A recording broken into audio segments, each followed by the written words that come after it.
ఈ రోజు కోసం ఎప్పటి నుంచో ఎదురు చూస్తున్నాను అండి. ఎందుకంటే నేను వారాహి అమ్మవారికి హారాలు తీసుకున్నాను అనమాట.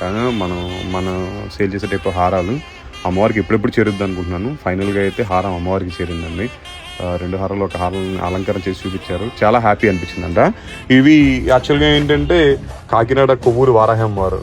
ఆల్మోస్ట్ దీని గురించి చెప్పాలంటే ఫస్ట్ ఆఫ్ ఆల్ ఇది నాకు కాకినాడలో ఉండి నాకు మీరందరూ చెప్తే తెలిసిందనమాట టెంపుల్ గురించి. అండ్ ఆల్మోస్ట్ ఈ మధ్య కాలంలో ఇన్స్టాగ్రామ్లో ఎక్కడైనా సరే చాలా మంది రీచ్ అయింది. అండ్ చాలా మంది ఎక్కడెక్కడ నుండి వస్తున్నారు. సీరియల్ ఆర్టిస్టులు వస్తున్నారు, అలాగే జబర్దస్త్ యాక్టర్స్ వస్తున్నారు. ఇంతమంది దేనికి వస్తున్నారంటే అమ్మవారి మహిమ అనమాట. అమ్మవారు అంత పవర్ఫుల్ అమ్మవారు. నేను కూడా మనసులో ఒకటి అనుకున్నాను. 9 ఏళ్ళ మా కళ అనమాట. సొంత ఇంటి కళ అనేది శంకుస్థాపన అయింది మొన్నే. ఎటువంటి ఆటంకాలు లేకుండా అంతా పూర్తి అవ్వాలని అయితే అమ్మవారికి అనుకుని అండ్ దీపు హెల్త్ బాగాలేనప్పుడు హారం ఇస్తాను అనుకున్నాను. అండ్ ఈ 2 హారాలు అయితే అమ్మవారికి ఇచ్చాను. చాలా హ్యాపీగా అనిపించింది అనమాట. లక్ష్మీ ప్రసన్న గారు కూడా చాలా బాగా రిసీవ్ చేసుకున్నారండి.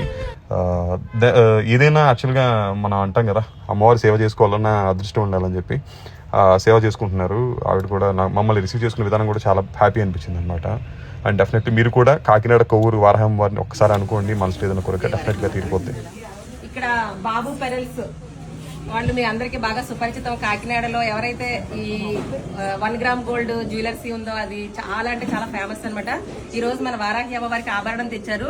ఆభరణం తెచ్చిన సందర్భంగా మీకు వారాహి అమ్మ అనుగ్రహంతో మీ మనోవాంఛ ఫలసిద్ధిరస్తు, అమ్మవారి అనుగ్రహంతో మళ్ళీ మీకు పునర్దర్శన ప్రాప్తిరస్తు.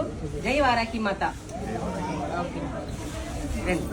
మీకు ఎల్లప్పుడూ వారాహి అమ్మవారి కృప ఉండాలని మనస్ఫూర్తి కోరుకుంటున్నాను.